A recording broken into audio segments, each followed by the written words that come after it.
you dare to dream really to come true. Someday I'll wish upon a star and wake up where the clouds are. Show with your host Bob Brown on Wednesday the 27th of September on Beacon of Light Radio at 3 p.m. Eastern Time, 12 o'clock Pacific Time and 8 p.m. UK Time. And to all the listeners from around the world, the number to ring the show is 323-902-5497. And from the UK, 001-323-902-5497.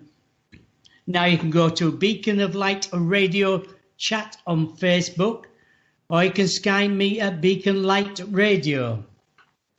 Well, I've had a tremendous week, and last week, what can I say? Men in Black, shadows. I've been seeing shadows in the backyard, disappeared. One there, 1 minute looking through the window, gone. Men in Black at the door. I'm going to write about it in the next couple of weeks, so I'll let everybody know. So I'm sure there'll be somebody wanted to write about it.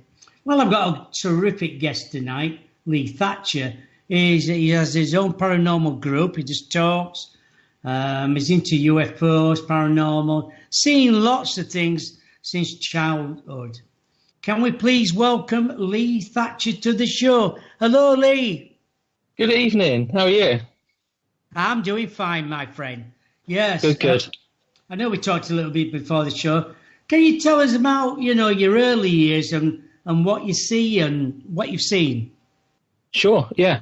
Well, I mean, we've only got just under an hour now, so I'm going to try and keep what I've got to say quite sort of concise, if you like, because I'm going to miss out a few little bits that, are neither here nor there. Just carry on as normal, because I'm sure by the time you've finished, an hour will have gone.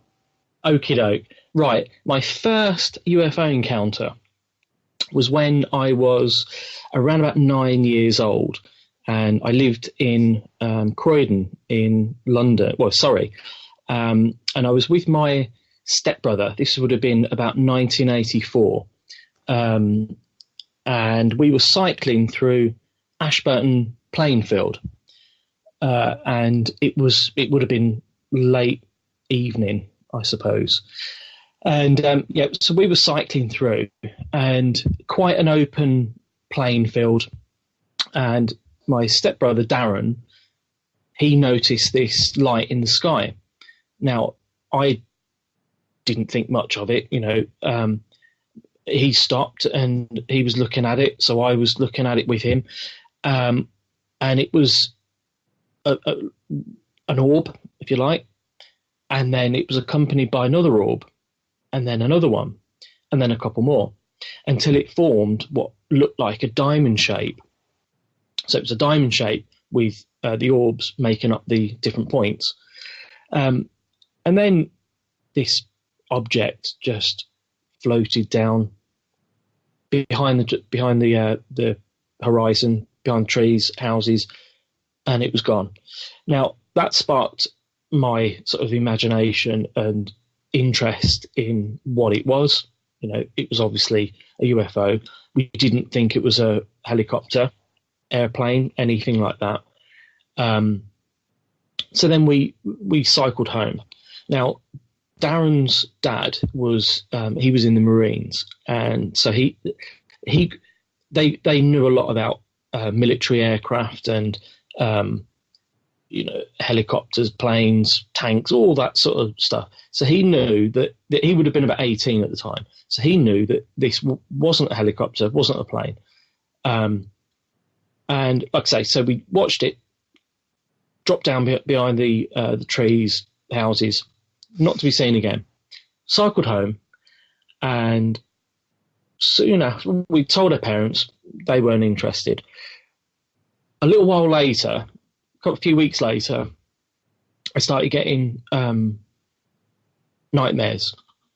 And the nightmare it was a reoccurring nightmare. So it would be I would be flat on in a bright room, and surrounding me were what I called the little workers, and they spoke to each other, but I couldn't hear them, but I knew they were speaking to each other. And now I've always described this in exactly the same way since I was 10. I'm now 42.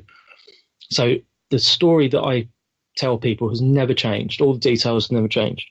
So I'm lying flat on this table, little workers around me, and this machine, I called it a conveyor belt of words.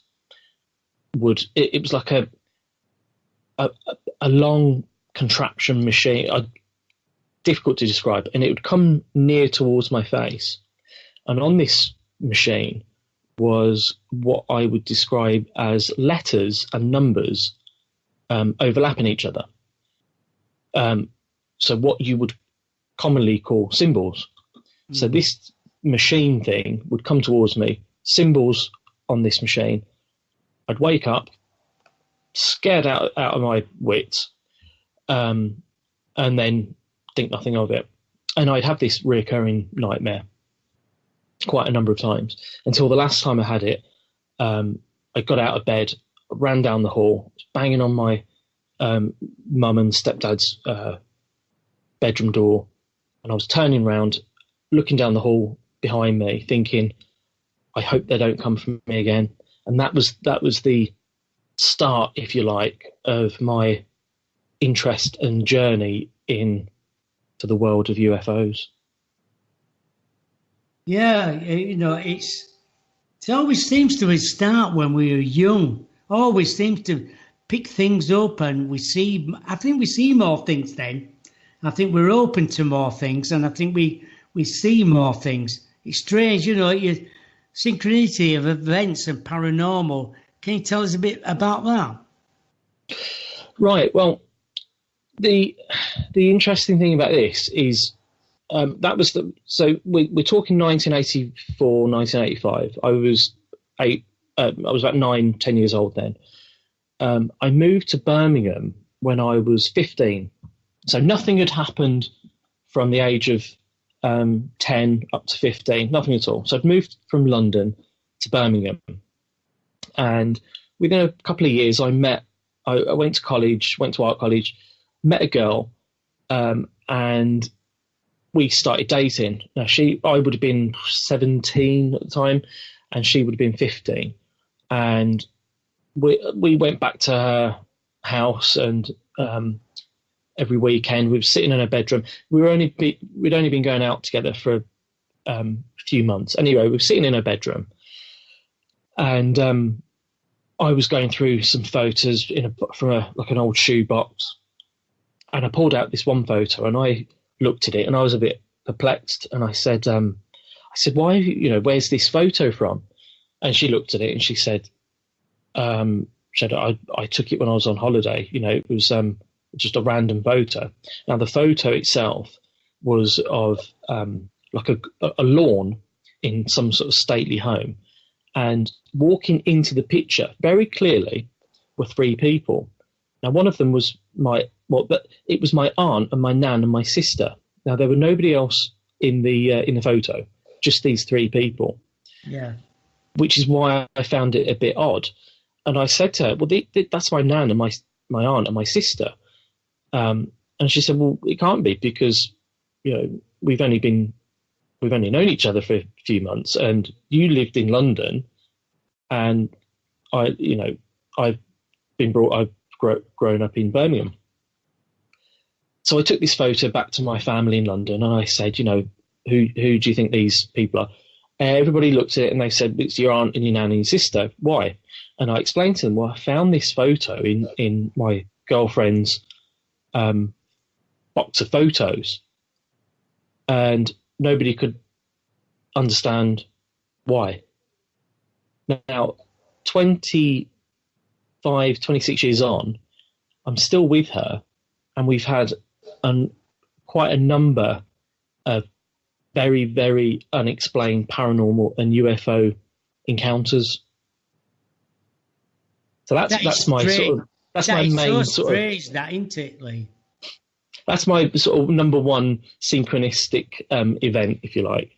And a lot of people say, "Oh, that's just coincidence. You know, it's a 1 in a million chance," and you kind of think, yeah, well, Is it? when you combine that with everything else that has gone on, you kind of think there's something behind the scenes that move people together.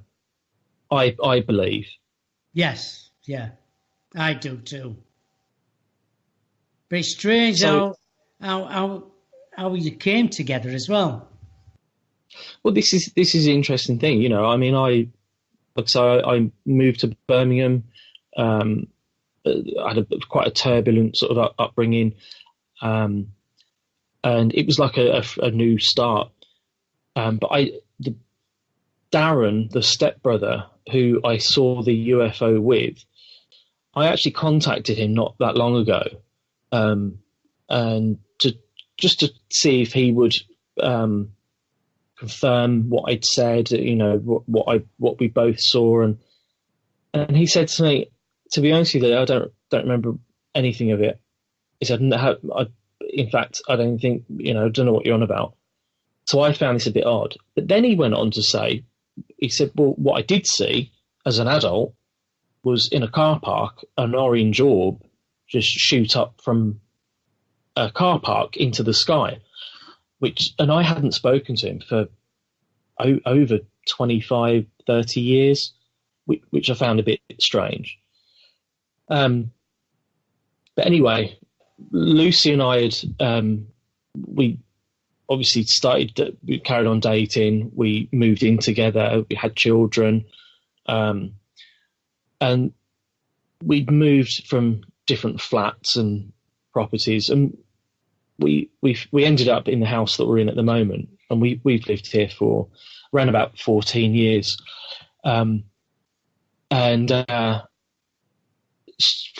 Soon after we moved into this house, we started getting paranormal activity, if you like. And we got to about 20, I think, yeah, it was 2012, I think it was. And I've been a gardener for many, many, many years. And I was listening to a lot of podcasts about people that could call orbs and call UFOs and things like that.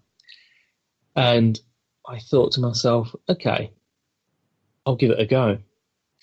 So I was gardening, and it was in Edgbaston in Birmingham. And I was sitting in a customer's garden and started to meditate. I always consider myself a lazy meditator.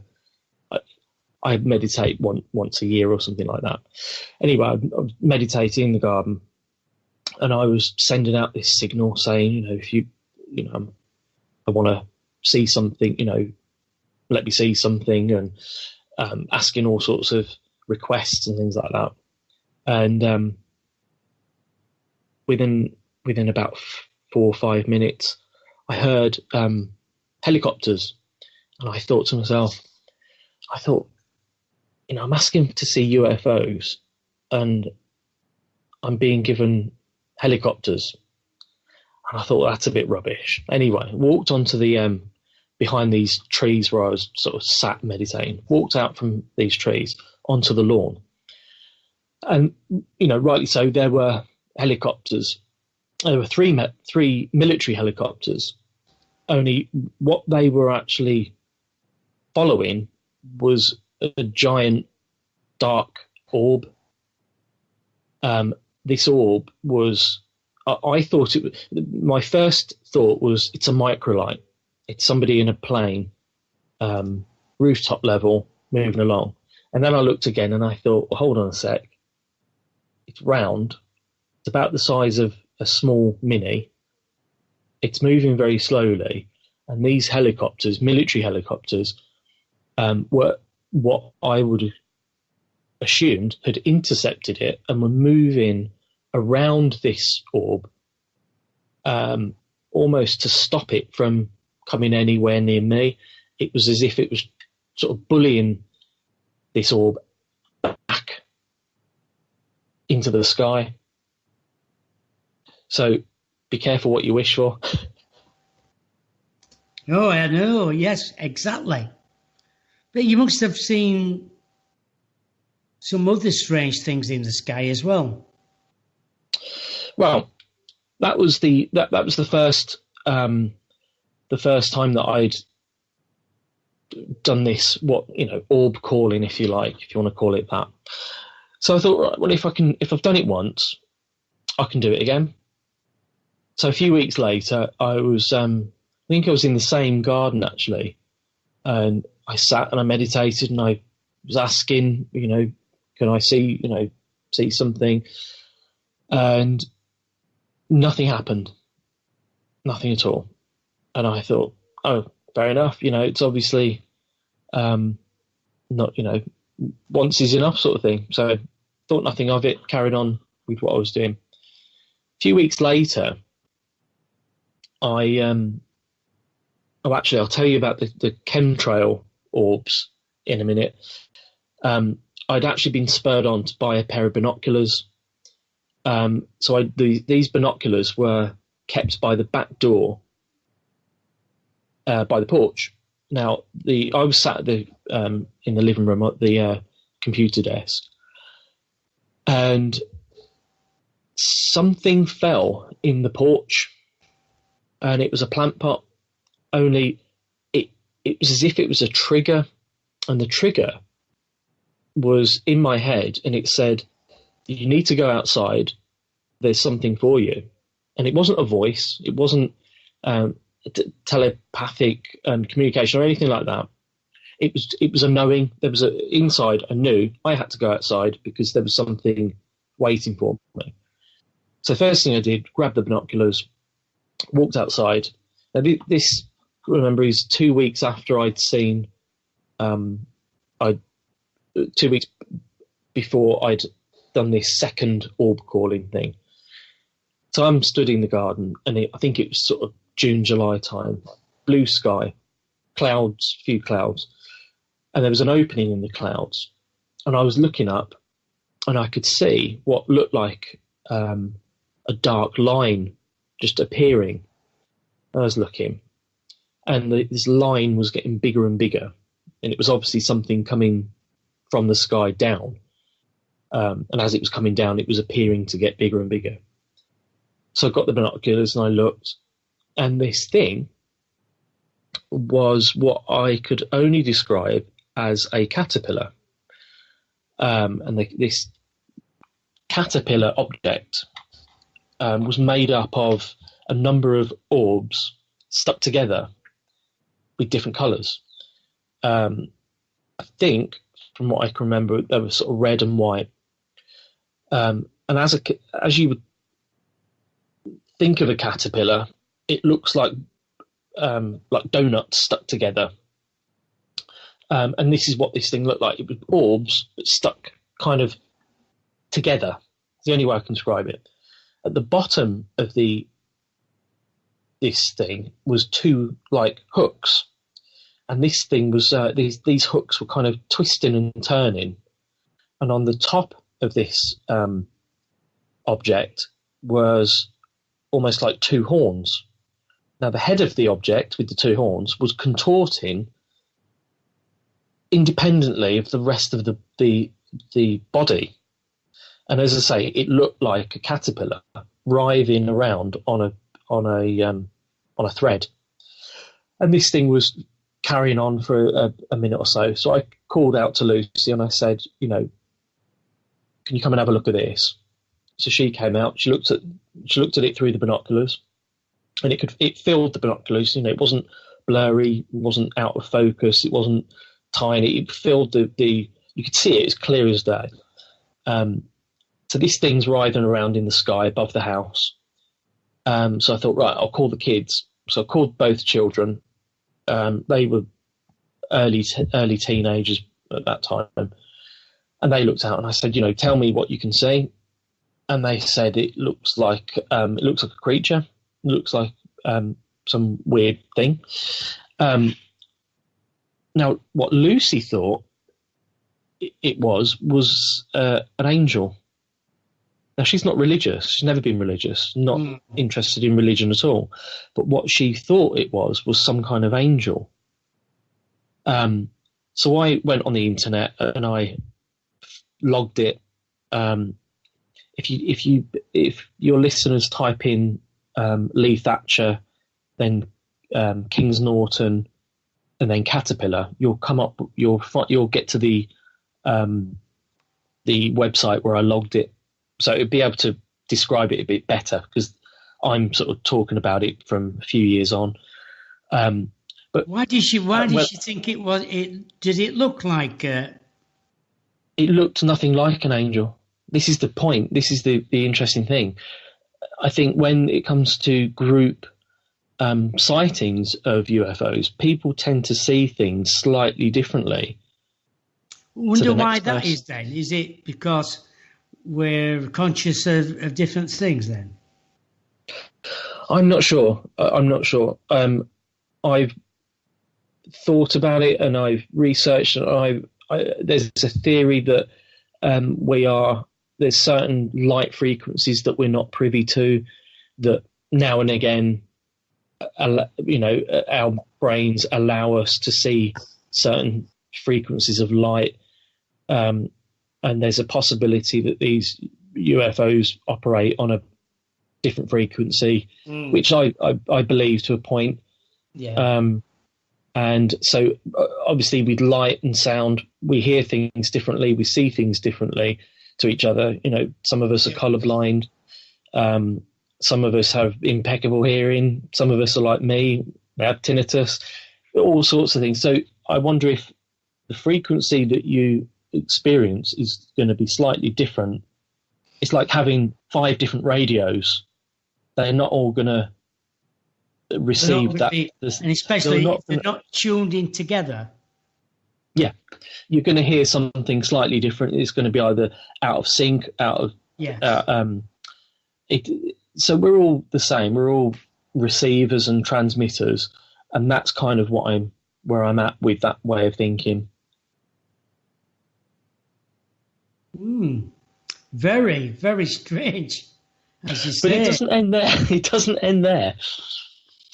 Right. So with these UFOs that we've both been privy to, previous to these 2 UFOs that I saw, the one with the military and this Caterpillar one, previous to that, was quite a few months before. Now we're still talking 2012 sort of time, and it would have been the one that I'm going to talk to you about now. Was I think about July time. It was a warm day, very sunny. We all know about chemtrails, so I'm not going to babble on about chemtrails. But this one day that I'm referring to, I happened to notice there was a fleet of planes, 4 or 5 planes circling Birmingham. Now, chemtrails generally go in a straight line, or they crisscross, or they do like a slight angle every now and again, or they'll switch on and switch off. These particular planes were laying chemtrails that were just in one massive circle. And I was watching them for about 20 minutes or so. And I was on the phone to a friend of mine talking about a job, and I just happened to look out the kitchen window and saw the orbs just appearing in the chemtrail trails. So again, I called Lucy and I said, come and have a look at this, see what you think, while I'm on the phone to a friend of mine. And this is again above the house, orbs appearing every sort of 10, 15 minutes. You'll get another one and you'll see them sort of move along the chemtrail and then blink out. And so I remember thinking, there was something not right about this. The chemtrails themselves were odd because they were circling the whole of Birmingham. So I went on the internet and I was researching it and I was cross-referencing it with different people. And then soon after that, we started getting military helicopters coming over the house. And then for about a year or two afterwards, literally every 2 days, I'd be walking, I'd be out and about, and a military helicopter would come straight over, not a few hundred yards to the right or left, literally straight over. And I used to text Lucy every time this had happened, and I got bored of texting eventually after months and months, just to log these helicopters going over. Did they come every night then, or quite a few times? Were the black ones? Black helicopters. Now, I'm skeptical and critical of anything. So even though I've had the experiences, I still have to keep a certain open mind. Now, near us is the Queen Elizabeth Hospital, which is where a lot of the military from Afghanistan, the injured, end up going to. So there could be an element of that involved. I'm not sure. But it just so happened that soon after discussing it on the internet and talking to people, started getting there was one occasion where I was driving the car and the car was shaking, and I poked my head out the window and there was a Chinook just above the car, just very, very low. Now, with that and the military helicopters with the orb that I kind of called out of the sky, I kind of got to the point thinking, are they onto me? Because we were talking about the men in black before we came on air, and that's the kind of nearest I've got to anything like that. So I've never had a one-to-one encounter. A good friend of mine has had helicopters over his house loads of times. Quite a few years ago, they're coming in, well, not every day, but getting closer and closer, And he said it's because he's spoken out about various things in the past. Well, what was interesting, actually, when with the incident with the orb and the three military helicopters, literally minutes afterwards, I phoned Lucy to tell her, because I always think it's important, if you experience anything like that, is to either document it, tell somebody else, correct, or just have something where you can cross-reference and validate it with somebody else. Anyway, I phoned her and I said, you're never going to guess what I've seen. You're never going to guess what I've just done. And I was sort of going on and on. And she said, before you go any further, she said, who's on the line with you? And I said, well, no one that I know of. It's, I'm on my mobile phone. And she said, I can hear somebody else on the line. Whether that had anything to do with it, I'm not sure. You're lying, yes. Taps. Years and years ago, it would have been about year 2000, I'd gone camping with some friends of mine. I know I'm kind of going backwards and forwards, but doesn't matter. It makes it better for me, because I just go chronological order, and I sort of get bored of saying yeah. So in the year 2000, I went camping with a few friends of mine to Wales, and we had our own tents. Now, during the night, this is, I'm not claiming it to be anything other than a dream, but this is what happened. I had a really vivid dream that I was dropped off outside my tent in the middle of the night, and I was made to look at the UFO that had just dropped me. And I watched it go off, and I unzipped my tent, got back in, and went back to sleep. That was the dream. Now, when we got back to Birmingham, I was on the phone. This was just before mobile phones were popular, so I think it was our landline. So I was on the phone to a friend of mine, and I said, "Oh, you never guess what? I dreamt I had this encounter with a UFO." And as soon as I said the word UFO, the phone went completely dead, and it wouldn't reconnect at all. Hours later, it came back on, and then Lucy was using the phone that same night, and she was talking to a friend, and she said said to her friend, "Oh, Leigh had this problem with the phone earlier. It was after he was talking about this UFO thing, and the phone went dead." And I've heard a lot over the years, especially back in the 90s, of keywords being picked up, especially on tapped telephone lines. Yeah. I suppose it's the same with the internet. There's keywords that you type in, and it, there's a particular word for it. I can't think of the word. So there's possibilities there that, the phone was tapped and I've been kept an eye on and things like that. But there's no real proof. But the my story kind of matches with other people, other people's experiences, if you like. I understand that as well. But so within a short space of time, we had, 3 different quite significant UFO encounters. And it was at this time the paranormal sort of activity in the house kind of ramped up quite a bit, to the point where my kind of understanding of physics was turned on its head. We were sat at the on our settee, and in front of the settee was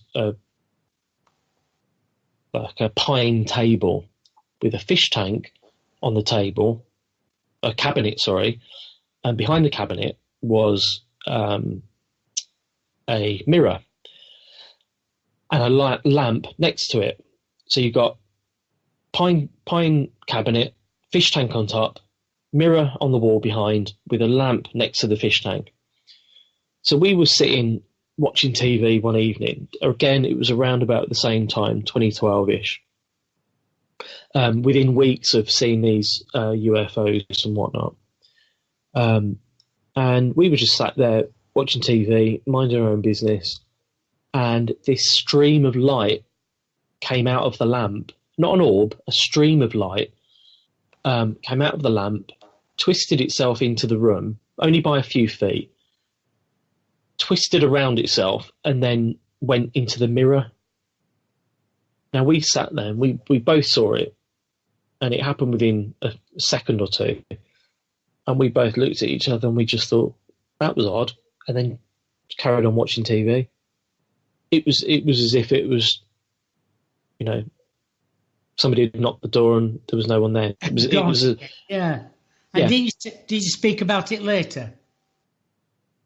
Say that again, sorry. Did you speak about it later? When you thought about it, you thought, what was that again? What did you see then? Did you see the same thing, both of you? We saw exactly the same thing. Exactly the same thing. I'm very critical, and I'm very. You try to explain. I need answers. I will research as much as I can, and I'll cross-reference things with other people. And whereas Lucy won't, she's more like, it happened, we'll leave it at that, and then we'll move on. Whereas I'm more, I've got to get to the bottom of it. And did we a saw lot the of same thing. Other things happen in the house then? Yeah, if your listeners or yourself are familiar with place called, I think it's called the Skinwalker Ranch in America. Okay. Yeah. Right. It was similar to that. So we had UFO encounters, we had light anomalies. Another evening nearer that time, I think we were dancing in the living room and we were just being jolly and whatnot. And we went to go to bed, and it was 10, 11 o'clock. And as we walked into the hall, there were 2 flashing orbs of light that looked like they had sort of spikes on them, but they were pulsating so fast. One was foot height and one was eye height. And now where our porch, where our hallway is, it was very dark. The door that we've got has a very small window, and then you've got the garden that's offset to the right, so there's no light that really comes in. But these balls of light were flashing really, really fast. And again, thought nothing of it.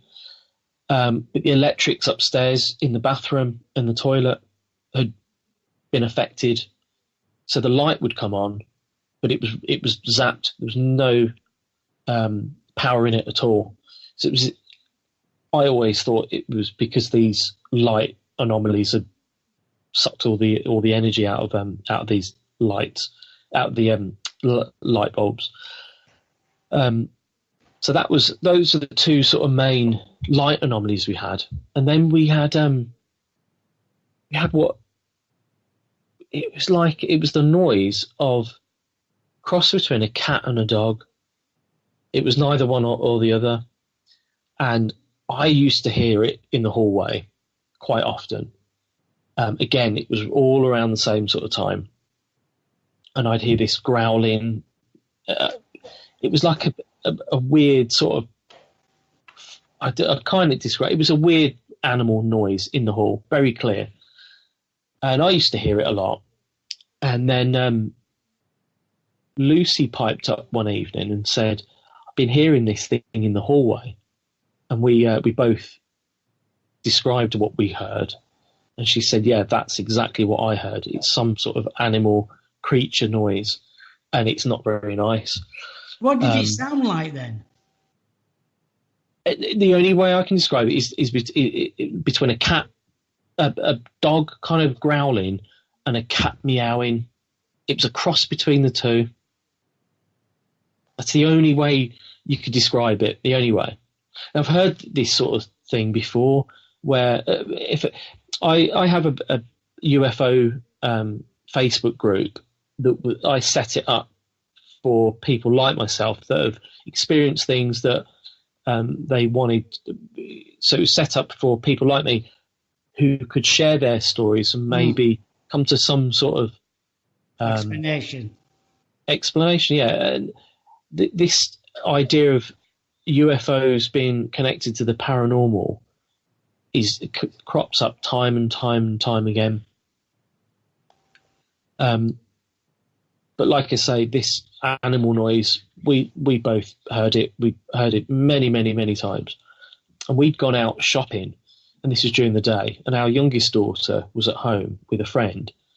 And she called us, and she said, she was in tears, and she said, you're going to have to come home. There's some sort of animal in the house. We don't know what it is. And we both looked at each other and we thought, okay, so what we've just heard is obviously something that the kids are now hearing.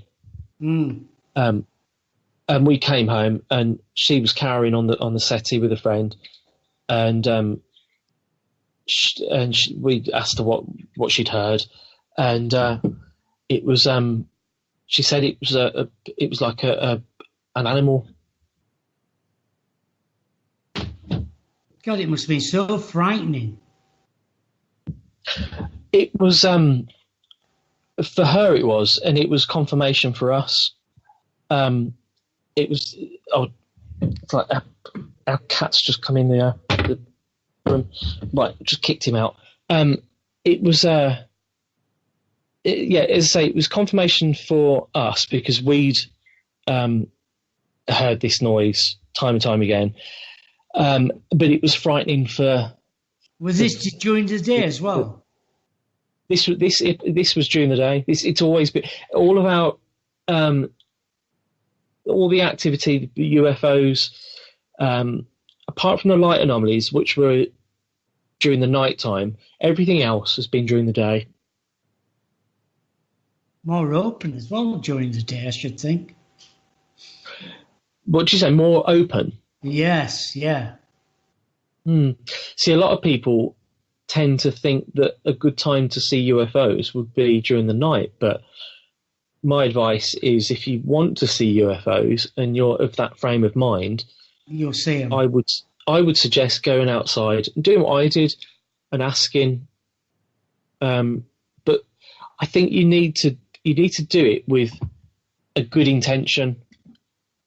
If you're somebody that is skeptical and wants a kind of party trick, it's probably not the thing for you, and it probably won't happen. I think if you're not necessarily open to suggestion, but I think if you're open to the possibility of there being something out there that is not conventional. It's strange you're saying that. Maybe last time was dogs here, so it's quite about maybe 6 weeks ago, or maybe longer than that, because I've spoke to a lot of people about asking for them to appear and send them lots of love and everything. And I did it one morning. I was just coming down.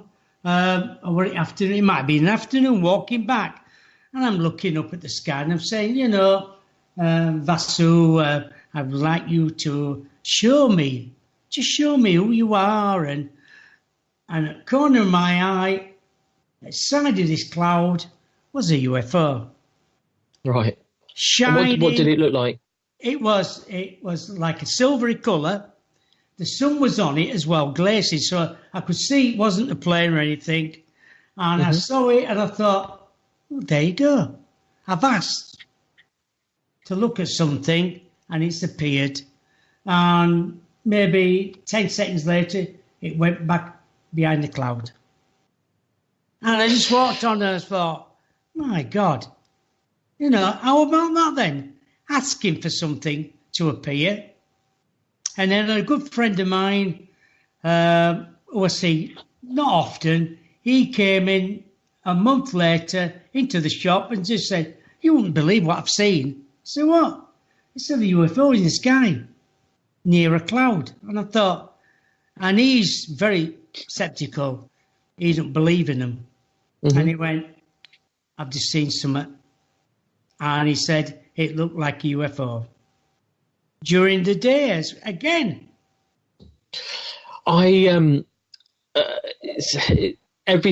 Most accounts that I've heard of, that I've researched, have been during the day. There was one quite decent sort of sighting. A friend of ours, he lived in Oxford, and he was a friend of my youngest daughter, and he'd come and stay with us, and we'd drop him home, and he didn't know what I was into. He didn't know anything about me. But on the way to dropping him home, he just said, do you know what, Leigh? Do you know what I like? He said, I like conspiracies. And I'm always a little bit coy when it comes to engaging in conversation with people, because I think, do I want to invest time explaining what I think and what I know? Oh, I know. But he said, I'm interested in conspiracies. And I said, that's quite interesting. What do you like? He said, well, I'm mainly into UFOs since I saw one. And I said, oh, right, okay, tell me more. And he said, well, he was about 17 at the time. He said he was with his brother and a couple of others in Oxford near one of the fields near Bryce Norton RAF base. And he said that one of his friends called him over to see a disc just above the treetops. And he said when he got there, he said there was smoke all around it, and it was light, it was pulsating light, and it just shot off. And I thought, okay. As I said, I wrote a book 5-6 years ago based on my research into the Bible. But that's another 3-4 hours talk, so I'm not going to go into that. Yeah. But part of that was to add. Part of that book was to add some accounts from people that I've known, and people that have come to me and given me their accounts. So I added this account of this lad who lived in Oxford, But as I say, there were 4 accounts. So I said to him, right, I will give you a list of things that I want you to answer, but I want you to all answer them independently. And it came back, it had 4 letters saying what each one had seen, and they were each slightly different. Each person had seen this disc slightly differently. Again, similar to this caterpillar that I saw with Lucy. But as I say, that they saw this flying disc in the middle of the day near an RAF base, but it had smoke around it, which I found quite interesting. Why would it have smoke? We're always led to believe that flying saucers are, anti-gravity and they don't have exhaust and things like that. Exactly. So who knows? And what, you're talking about 4 different sightings. Were they all different did one have smoke around, one didn't, or was it all different shapes? The colours were different. I think the time was different. Somebody said that they were there an hour differently to the next person, and I said if the accounts are completely different, I don't mind. I said if they are exactly the same as each other's, I'd be very sceptical. Yes. But each account was very different, and I just find that interesting from a personal perspective. What we see, what we experience. Are we experiencing? Yeah. Well, are we experiencing the world independently of other people? Is our reality different to somebody else's reality? Are we all in different dimensions? Well, this is what I'm kind of pondering on.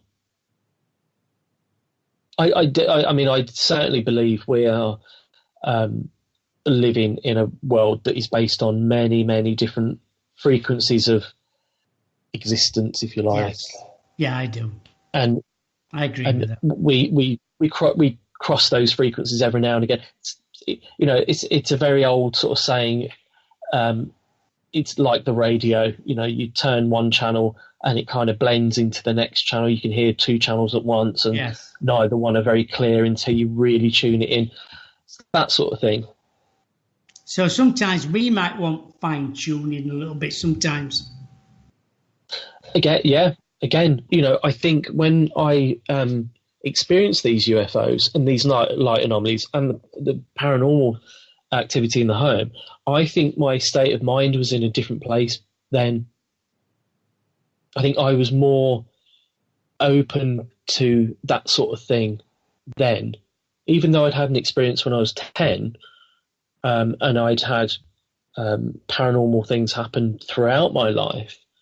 I think at that point, 2012, I'd got to a point where I was very spiritually open, I would say, enough to kind of see beyond what is in front of us. Yeah, I agree. I agree with all that as well. I think just quickly though. Yeah, go on. I was going to say, but just quickly, talking about my first UFO encounter, where I had reoccurring nightmares of lying on a table and having the little workers around me. Yes, there is a suggestion that if you have, now I'm not suggesting that I was abducted, however, it kind of follows that kind of story, if you like. Yeah. People that have had abductions and things like that, it often runs in the family. So either the mum or the dad had the same, and then the grandparents, way back when. So they say. So yeah. I thought, right, I'll ask my mum. I'm not in touch with my dad, so I thought, right, I'll ask my mum. So I said to her, I said we've had some funny experiences, throughout the family, seeing ghosts and UFOs and stuff like that. I said, have you? I was, being careful what to say, and I said to her, have you had any UFO encounters or encounters with aliens? And she sort of went, oh no, nothing like that. And then there was a pause, And then she said, actually, when I was a young girl, I used to see a light appear in the bedroom and it'd get bigger, and these 3 small beings would crawl out and come towards me. Oh, and I good. kind of stopped and I thought, right, okay, well, that's a good enough story for me. Yes. Did she tell you anything, what had happened or anything? Nothing, as far as she is aware, nothing else. I didn't push any No, I further know. questions because... Did she know anything about her father or mom or... Well, her mother, my nan, she's still alive, and she's had a few ghost encounters where she was on holiday in Scotland a number of years ago, and she woke up middle of the night to see a ghost of a woman sitting reading a book in the chair next to her. My uncle has had ghost encounters. My sister has seen a triangular UFO in Crawley. I'm trying to think who else. So it seems to run in the family, either somewhere going way back has been transported up there and come back again. Quite possibly. Because I think once they've been in your family, they'll always be in your family. I think there's almost like a rift in time that opens up when you encounter things like this, especially UFOs. I don't know if it's to do with the machinery involved, where it's almost like a byproduct. A gateway opens up as a byproduct, just like when there's the wind blows and the door opens. The wind isn't making the door open; it's just that the door has come open. If that makes any sense, it's a byproduct. Oh yeah, I know what you mean. Yeah. Right. If a car drives past really fast and goes through a puddle and splashes you, it's a byproduct of that car moving. And I wonder if the technology used in these UFOs has some kind of byproduct where it bends space and time and manipulates the frequency around you for a short time afterwards, which is what brings on the onset of paranormal activity. That's just my own sort of... Oh yeah, everybody's theory. got their own ideas or whatever and why. Susan's in the chat room. She said, do UFOs move slow or hover? The UFOs that I've seen have moved slowly. UFOs that I know other people have seen, like the 4 lads in Oxford, the UFO moved at great speed. For me, it's always been slow. Yeah, I agree with that as well. Yeah, and then Susan's we're talking about aircraft coming out. She said, I had military fly over my house today. But I don't, Oh, right. I don't, yeah, but she's in the States. It can still happen, I suppose. It depends if you're near an Air Force base or not. Don't know. I know Susan will tell us after the show anyway. Yeah, but brilliant. So there's other encounters you haven't told us about yet. I'm trying to think. There was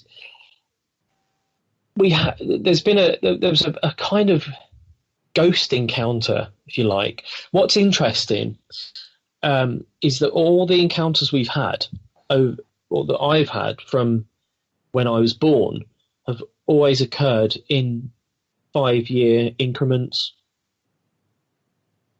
Yeah. When I was born, I was born at home in a place called Addington in Surrey. And I had a christening knife and fork, and that would go missing all the time. And it would turn up weeks later on top of the cutlery drawer.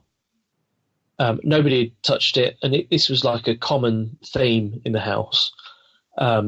there was always this knife and fork was continuously go missing. Another episode, so you had that. There was the age of 10. I had the UFO encounter with the nightmare.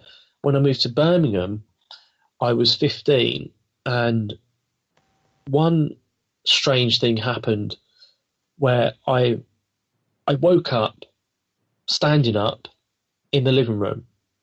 Didn't know how I got there. Never slept walk. Well, never suffered from sleepwalking or anything like that. Only there was rolls of wallpaper that my mum had been decorating, and I had arranged the rolls of wallpaper in the style of Stonehenge in the middle of the night, but I'd woke up just after I'd done it. So I don't know how I got there. I don't know how. It probably was a sleepwalking episode, but I've never had anything. I've never sleptwalked or anything like that. No, I've never. That was quite. As well. But that's very strange happening. That is. And it's never happened again. I've never had that sort of thing happen to me again. I'm trying to think what I'm trying to go back. If I've got some notes here, I'm trying to. The caterpillar incident was the only way I could describe it was, as I say, was caterpillar. However, there was a crop circle. I'm trying to find it in my notes. There was a crop circle that resembled the caterpillar that I saw very, very clearly. I'll try and find it. Yeah, I can't. If I come across it, I'll tell you. Yeah. Have we got much time? Have we got much time left? We've got about 5 minutes. Okay. Well, I suppose what I want to say is I've got a Facebook group. If anyone wants to join that, yeah. It's called the Alien and UFO Discussion Group. Right. And where else can people get in touch with you? On Facebook, Leigh Thatcher. It's spelled my name is spelled Leigh Thatcher. So you can contact me there. I do have a book out on lulu.com, which is my research into the Bible, especially the Book of Revelations. Again, it would have taken me another 2-3 hours to talk about that. But that recently there was the speculation of the constellation of Virgo with the moon at her feet and the sun bathing her. I don't know if you know about that. Right. Yeah. Well, I go into detail into that and basically explain what that actually means, and it's got nothing to do with the end of the world. It's got nothing to do with modern day apocalypse or anything like that. So that's really it, really. And you've got a paranormal group, have you? I haven't got a paranormal group. The group that you're probably referring to is the Facebook group, but I don't have an actual group. Group, right. Oh, that's fine then. Yeah, it's a very interesting show. Stuff you've been talking about tonight. Everybody's in the chat rooms, is listening. Well, here's another quick synchronicity for you. Whether it's a synchronicity, whether it means anything, I'm not sure. We all have heard of people that see the numbers 111. Yes. Yeah? The house that I was born in, I was born at home. I wasn't born in a hospital. I was born at home. The house that I was born in was actually 111. that's a number that I see frequently. 111. Yeah. That means a lot to you. Apparently so. I mean, again, I'm just throwing it out there, and I'm just, I'm adding it to all the other things, I can see where you're coming from, because you'll sit there and think, 111. Yeah, does it or doesn't it? Why is all this happening to me? It was only recently, actually, that because I came across I had to get a new birth certificate years ago because I couldn't. I was going for a particular job. It's about 10 years ago. I was going for a particular job. They wouldn't accept my birth certificate, so I had to get a new one. The new one came through. I looked at it, and I looked at where I knew where I was born, but I didn't realise the number was actually 111. Oh, I bet you were amazed, weren't you? I thought, oh, that's quite cool, really. It probably holds no significance whatsoever, but it's interesting when you talk about numbers. Yeah. I mean, I have had quite a few other synchronicity sort of things happen, little pointers, I kind of call them, along the way. If we've got time, Lucy was in a book. She used to go to a book club, and she was in this book club for years. And they read everything, just ordinary sort of literature and stuff like that. And I'd said to her, right, I've had enough of UFOs and being bogged down with the whole thing. And I said to her, I'm quitting it. I don't want any more to do with it. I just want to live a normal life. And she said, fair enough. Anyway, I was at work the next day. She came and picked me up from work, and this sort of thing would happen frequently with different things. Anyway, she picked me up from work, and she said, you said that you were going to quit anything to do with UFOs. And I said, yeah. Now, considering her book club, she'd read about 40 odd books with this book club. None of them had anything to do with UFOs or anything like that. And she said, you were going to quit? And I said, yeah. And she went, you might want to look at the book that I've just been given to read. And I looked at it, and it was called The Midweek Cuckoos, which is, I think it was written in the 50s or 60s, and it was about a load of children being abducted by an alien. Yeah. And you just think, it's almost as if you're constantly dragged back into it. Yeah. There was another time, actually, this happened again. I went back, I got back into UFOs, and I think I stuck at it for 6 months or so. And I just thought, this is, battling against people and I just thought, I don't need any of this. Again, I was working, cutting a hedge. And in my mind, I was thinking, don't want any more to do with UFOs, any more to do with the supernatural, paranormal, nothing. And I looked up, and this black orb, meters above me, just flying straight down the road, across the gardens, fast. And I looked and I thought, maybe it's not time to give up just yet then. No, we still want you. We still want you around. Oh, good. We still want you around, and we want you to still keep in touch with things and telling everybody about them. Anyway, that's why I'm here. I'm still here doing it. Exactly, and you will do for years to come. Thank you, everybody in the chat room. Thank you to Leigh for coming on the show tonight. Thank you to Susan, who's the producer of the show tonight. We'll speak to you in a minute, Leigh. And okay. Everybody have a lovely day. Thanks for inviting me. And that's fine. Thank you very much. Bye.